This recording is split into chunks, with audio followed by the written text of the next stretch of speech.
He has been around Southern a while. Matter of fact, he's been around so long. Every time I hear athletic director Roman Banks bring his name up, it's always championship in front of it. So I want to welcome to the show this morning head men's and women's tennis coach at Southern University, championship Conyers, Jeffrey Conyers. Good morning, Coach. Good morning, Mr. Perry. How you doing today? Doing good, man. How about yourself? Oh, man, doing wonderful, doing wonderful. To be a Jaguar, always wonderful. I love to hear that energy right there. Let me talk to you, Coach Conyers, because as we get ready to move forward, we're into the spring. You guys about to get rock and rolling. Give me some updates of what's going on in tennis on both the men and the women's side over at Southern University. Well, you know, we like you said, we're gearing up for the season right now. We did get the season finally started. Mr. Perry. We finally got the season started after a slow pause to it with the snowstorm. You know, that weekend we were supposed to have 2 matches with the women.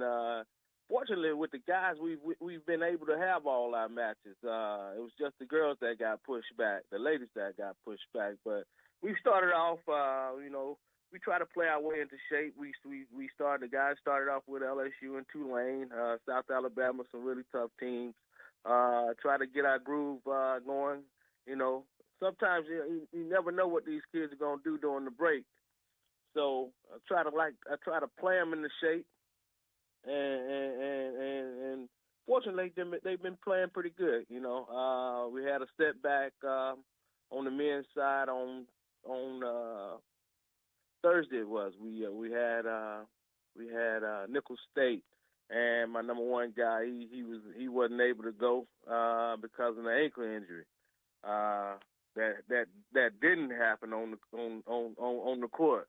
So I don't know how the kids get clumsy outside of the playing area and things of that nature. So I don't know. Yeah, I don't know. He told me one story, but I said I got to think something else. So luckily on the men's side we got a couple we got a week and a half off before we get back into action. So hopefully get that ankle back up and ready. On the women's side, we had Magnice yesterday. The women have played, I think, 2 matches so far. We started up with Tulane down in New Orleans, and Magnice yesterday. Some good fight with them. We've had some good fight with the women. We have a very seasoned program on the women's side. You know, the men are still coming back. Second year under my tutelage. But we're going to get there. We're going to get there on the men's side. I think 1 more year, but we're going to fight hard. We're going to fight. We're going to fight on the men's side. On the women's side, we're going to fight as well.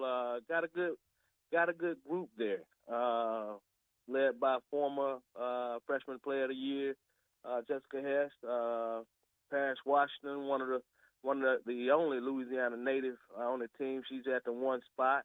I think it'll be trading off 1 and 2 with Jessica Hess. So we're looking for some big things out of the women's program this year. Let me ask you this, Coach, because, you know, I'm around tennis, but I'm not entrenched in tennis to understand, like, how does it work for preparation for you? Because even with the ups and downs of already having an established program in your women's side, but to even just get off a program in terms of bringing back the men's tennis team, just getting that off from the ground and working it back up, what goes into that, Coach? And it goes getting the program back up at the ground. It takes a lot of prayer and a lot of faith. It's gonna be stressful, you know. I didn't know the ins and outs of bringing a program back fresh, and you know, I thought this year was gonna be the year. We had a major setback with the program. Towards the middle of last semester, we found out one of the guys that we had brought in the year before wasn't going to be eligible to play because, unfortunately, he played 3 years at a JC that he was at. So he played 2 years of COVID, which kind of messed up a lot of players around the JC world when those schools decided to play 2 COVID years. 1 year wasn't acknowledged by the NCAA, so that basically played 3 years, so leading a lot of JC players with only 1 year eligibility. So once we brought him in last year, not to my knowledge, that he had already played 3 years. I was thinking, hey, junior college, okay, 2 years. I didn't know about the 3 years. So basically, last year, the get off the ground year for us. Now this year, we're thinking he's gonna be in playing that number one spot for us. And you know, a lot of coaches that we played up against, like, hey man, where's that guy? Where's that guy you had at that number one spot last year? I was like, man, he over there coaching for me. but it's been a trying time trying to bring a program back up the ground. You know, I had expectations to get that thing off. We finished up winning championship, and then got discontinued. I wanted to bring that program back with championship hopes, but it's been a long and tiring process trying to bring a program back fresh off the ground. But we're gonna get there. We're gonna get there. I got faith. You know, I have faith that we're gonna get there and we're gonna do it. Let me ask you this, Coach, because there's always, when I have the ear of the listeners and I'm having a coach on, I always try to put it out there. If you need help, now's the time where we can get those people, because you never know, because our realm goes beyond Southern. We have so many people around the Baton Rouge capital city area that you never know who may be in a given mood. What resources does this tennis program need that you feel could help elevate this and maybe take some of that stress off you? Well, you know, we've always in need for resources. You know, one of the things we got coming up, one of the biggest projects that we have coming up now, we have the new tennis court facility. Hopefully next week. We're gonna cross our fingers and say hopefully next week that project will finally begin. The contractors have moved everything on campus, and they're just waiting. They're ready to go. So I think we had a couple of things that we had to finally get finished up on campus for them to be able to start. So every day I peek my head outside that back of the mini dome, and I see a little movement, but not as much as I want.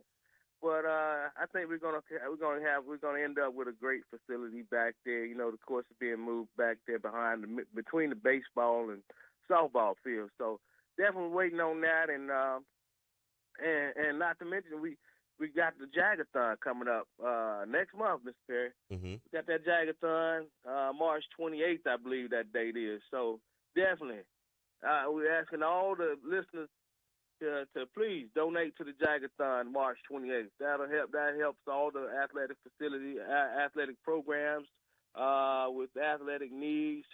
When you say needs, it comes to scholarships, travel.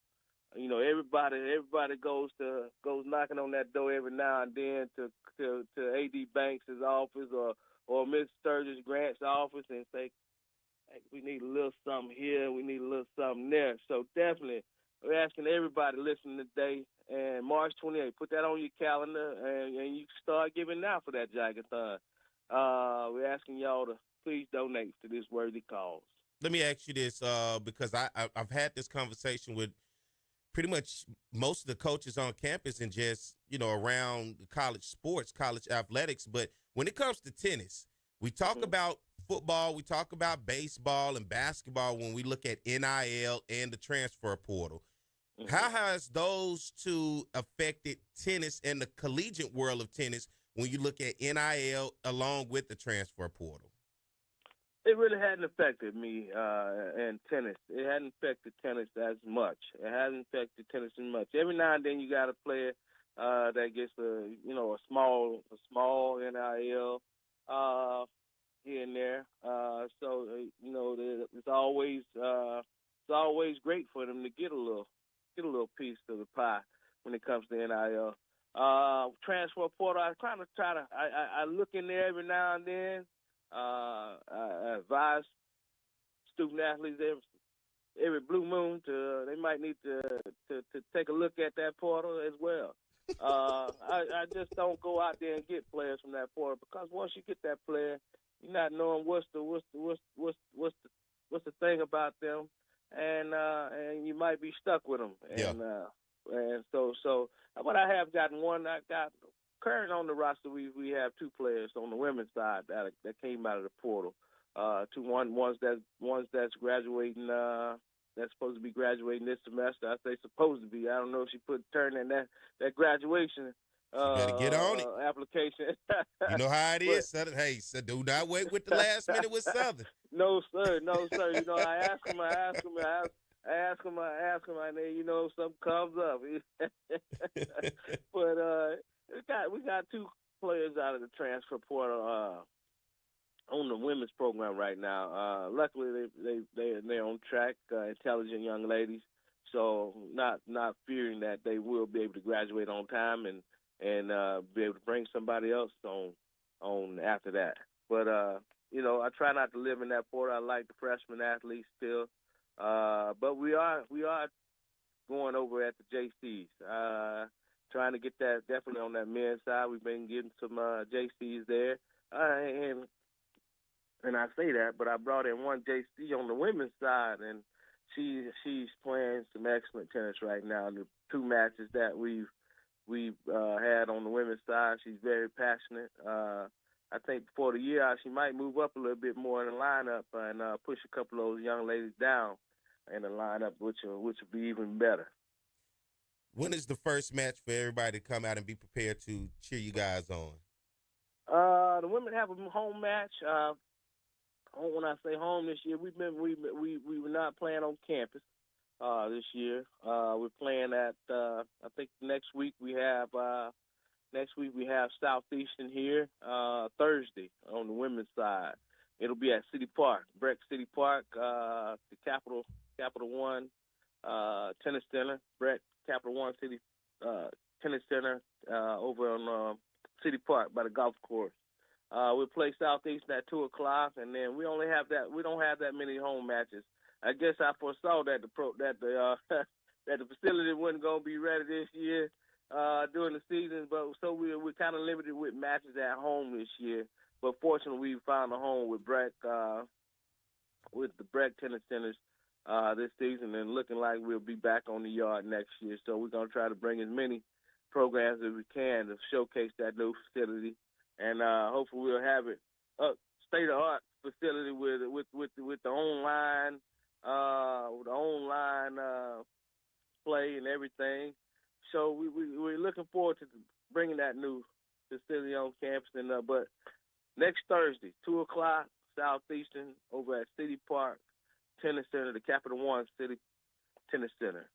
I'm going to miss that backdrop of A.W. Mumford Stadium right behind you guys, you know, being able to walk by and watch. That was beautiful, wasn't it? Yeah, beautiful, man. But now you got the backdrop of the softball and the baseball field. So let's make sure they don't hit a lot of home runs into your court. Hey, you know those young ladies, they hit some home runs. So hey, we might be ducking and dodging a little bit when we out there practicing or having a match.